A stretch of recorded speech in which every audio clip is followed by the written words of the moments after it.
নমস্কার এভরিওয়ান, সবাইকে ওয়েলকাম করছি নতুন একটি রেসিপি দেখার জন্য। আশা করি আপনারা সবাই ভালো আছেন এবং সুস্থ আছেন। আজকে সামান্য চাল দিয়ে বাবুই ঝাঁক পিঠা রেসিপি নিয়ে আসলাম।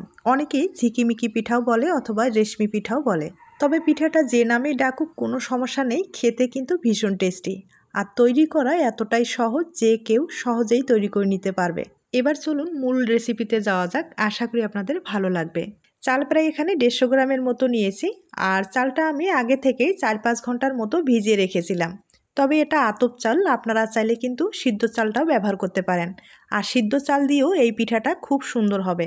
চালটা এখন ব্লেন্ডারে খুব ভালোভাবে পেস্ট তৈরি করে নিতে হবে, তবে একটুও যেন দানা থাকে না সেভাবে পেস্টটা তৈরি করে নিতে হবে। এই পিঠাগুলো তৈরি করার জন্য সামান্য যদি চাল হয় তাহলে কিন্তু অনেকগুলো পিঠা তৈরি করা যাবে। তবে আপনারা চাইলে চালের গুঁড়ো অথবা আটা ময়দা দিয়ে সহজেই এই পিঠাগুলো তৈরি করে নিতে পারেন। আমি সামান্য পরিমাণে একটু জল দিয়ে দিলাম, তবে জল কিন্তু বেশি দেওয়া যাবে না, আর বেটারটা যদি পাতলা হয় তাহলে কিন্তু সমস্যা হয়ে যাবে। আমি খুব ভালোভাবে পেস্টটা তৈরি করে নিলাম। এবার কিন্তু চেলে নিতে হবে, আর অবশ্যই একটা চালনির সাহায্যে ভালোভাবে চেলে নিতে হবে। তবে চালের পেস্টটা যত ভালোভাবে ব্লেন্ড করেন দানা কিন্তু থেকেই যায়, তাই অবশ্যই একটা চালনির সাহায্যে চেলে নিতে হবে, তাহলে কিন্তু কোনো রকম সমস্যা হবে না। আমি 2 বারে চালের পেস্টটা খুব ভালোভাবে তৈরি করে নিলাম। মূলত এই পিঠাটা কিন্তু হাত দিয়েই তৈরি করা হয়, তবে অনেকের ক্ষেত্রে হাত দিয়ে এই পিঠাটা তৈরি করতে পারে না, তাদের জন্য আজকে কিন্তু এই রেসিপিটি। আর কিছু টিপস আছে, এই টিপসগুলো যদি ফলো করে যে কেউ সহজেই কিন্তু এই পিঠাটা তৈরি করে নিতে পারবে। আমি খুব ভালোভাবে চেলে নিলাম, আর অবশিষ্ট যে অংশগুলো এগুলো কিন্তু লাগবে না। এখন যেটা করতে হবে, 1 চামচের মতো এখানে আমি আটা ব্যবহার করব। তবে আপনাদের হাতের কাছে যদি ময়দা থাকে ময়দা কিন্তু দিয়ে দিতে পারেন। আর আটা অথবা ময়দা 1 চামচের মতো দিলেই কিন্তু হয়ে যাবে।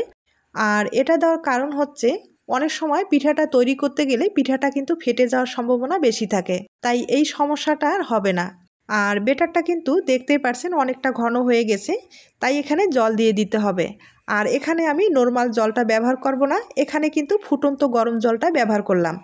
আর ফুটন্ত গরম জলটা ব্যবহারের কারণে বেটারটা কিন্তু অনেকটা আঠালো হবে, পিঠাগুলো তৈরি করতে অনেক সুবিধা হবে। আমি একটা হ্যান্ড উইচ দিয়ে খুব ভালোভাবে বেটারটা ফেটিয়ে নিলাম। এবার একটু হাত দিয়ে দেখতে হবে বেটারটা ঠিকঠাক আছে কিনা। আর বেটারের ঘনত্বটা হয়তোবা দেখে বুঝতে পেরেছেন।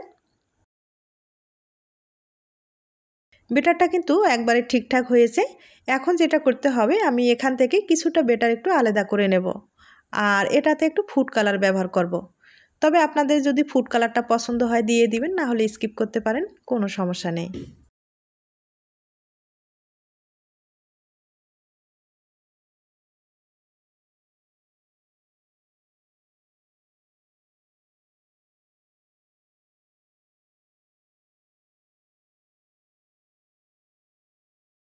বেটারগুলো আমি রেডি করে নিলাম।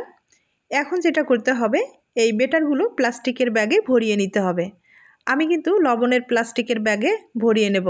আপনারা যে কোনো প্লাস্টিকের ব্যাগ কিন্তু ব্যবহার করতে পারেন, তবে একটু মোটা হলে ভালো হবে। আর আমি আবারও বলছি, বেটারের ঘনত্বটা কিন্তু একটু দেখেই বুঝে নিতে হবে। আর এই ঘনত্বটা না দেখলে বুঝতে পারবেন না, পিঠাগুলো কিন্তু তৈরি করতে সমস্যা হয়ে যাবে।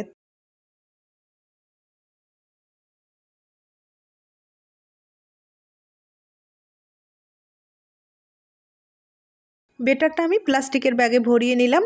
এবার পিঠাগুলো তৈরি করে আপনাদের দেখিয়ে দিচ্ছি।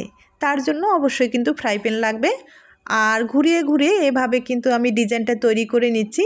তবে এই পিঠার ডিজাইন বলতে কিচ্ছু নেই, শুধু হাতটা কিন্তু ঘুরিয়ে ঘুরিয়ে যেমন খুশি তেমন করে দিতে পারেন। আর প্লাস্টিকের যে মুখটা আছে ছোট্ট করে কিন্তু ছিদ্র করে নিতে হবে। আর দেখতে পাচ্ছেন কতটা সহজে পিঠাগুলো তৈরি করা যায়। শুধু কিন্তু ঘুরিয়ে ঘুরিয়ে এই ডিজাইনটা তৈরি করতে হবে, আর কিছুই করতে হবে না। তবে আপনারা চাইলে কিন্তু একটু ঘন করেও দিতে পারেন বা পাতলা করেও দিতে পারেন, কোনো সমস্যা নেই। আর এই পিঠাগুলো দিতে যতক্ষণ সময় লাগবে হতেও কিন্তু অত সময় লাগবে না। এখন আমি পিঠাটা ভাঁজ করে নিচ্ছি, আর কিভাবে ভাঁজ করে নিচ্ছি এটা কিন্তু একটু দেখেই বুঝে নিতে হবে। তবে আপনারা কিন্তু আপনাদের পছন্দ মতো ভাঁজ করে নিতে পারেন। দেখতেই পারছেন পিঠাটা কতটা সুন্দর হয়েছে, একবারে ইজিভাবে কিন্তু পিঠাটা তৈরি হয়ে গেল। আর একইভাবে আমি আরও কয়েকটা পিঠা তৈরি করে আপনাদের দেখিয়ে দেব। এখন কিন্তু চুলার আঁচটা একবারে লো করে দিতে হবে, লো করে দিয়েই পিঠাগুলো তৈরি করে নিতে হবে।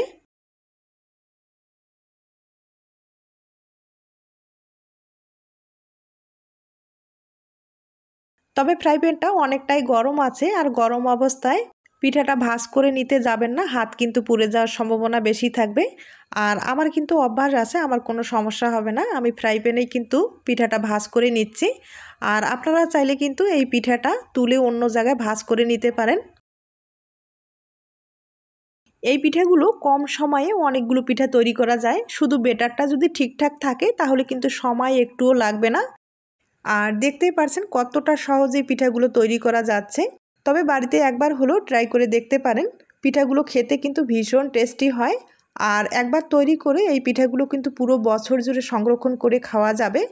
আর সব সময় তো আর পিঠা তৈরি করা যায় না, সময়েরও একটা ব্যাপার থাকে। তাই একটু সময় কিন্তু বের করে আপনারা কিন্তু পিঠাগুলো তৈরি করে নিতে পারেন। আর যখন খেতে ইচ্ছে করবে তখন কিন্তু আপনারা এই পিঠাটা তেলে ভেজে খেতে পারেন। পিঠাটা খেতে কিন্তু ভীষণ টেস্টি হয়, আমি আবারও বলছি। একবারে সহজ উপায়ে পিঠা রেসিপিটি তুলে ধরার চেষ্টা করলাম, আশা করি আপনাদের উপকারে আসতে পারে। একইভাবে আমি অনেকগুলো পিঠা তৈরি করে নিলাম। দেখতেই পারছেন 150 গ্রাম চাল দিয়ে কতগুলো পিঠা তৈরি হয়েছে। এই পিঠাগুলো এখন রোদ্রে শুকাতে হবে, আর রোদ্রে শুকার পরেই আমি দেখিয়ে দিচ্ছি। পিঠাগুলো আমি রোদ্রে শুকিয়ে নিলাম, আর শুকাতে কিন্তু 3 ঘন্টার মতো সময় লেগেছে। আর দেখতে পারছেন পিঠাটা কতটা মুচমুচে হয়েছে। এভাবেই কিন্তু দীর্ঘদিন পর্যন্ত সংরক্ষণ করে খেতে পারবেন।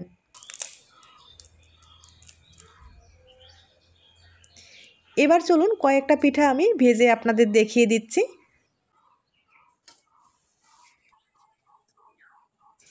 এই পিঠাগুলো ভাজতে বেশি সময় লাগে না, তেলে দেবেন আর তুলে নেবেন। তবে হালকা আঁচে ভেজে নেওয়ার চেষ্টা করবেন, না হলে লালচে হয়ে গেলে পিঠাটা খেতে ভালো লাগবে না। একইভাবে আমি কয়েকটা পিঠা ভেজে আপনাদের দেখিয়ে দিচ্ছি।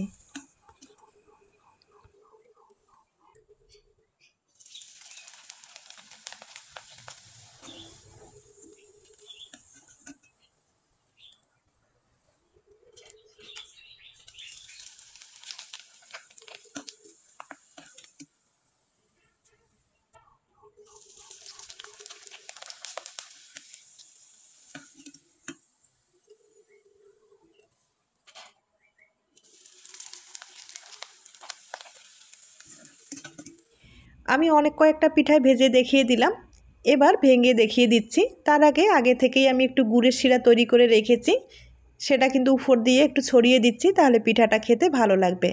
আর এই পিঠাগুলো হালকাভাবে যদি একটু মিষ্টি ছড়িয়ে দেওয়া যায় তাহলে খেতে কিন্তু বেশি ভালো হয়। অবশ্যই বাড়িতে কিন্তু একবার হলেও ট্রাই করে দেখতে পারেন। আর দেখতে পাচ্ছেন পিঠাটা দেখতেও যেমন সুন্দর হয়েছে, একবারে কিন্তু মুচমুচে হয়েছে। তাহলে আজ এ পর্যন্ত, নতুন কোনো রেসিপির সাথে আবার দেখা হবে। সবাই ভালো থাকবেন এবং সুস্থ থাকবেন।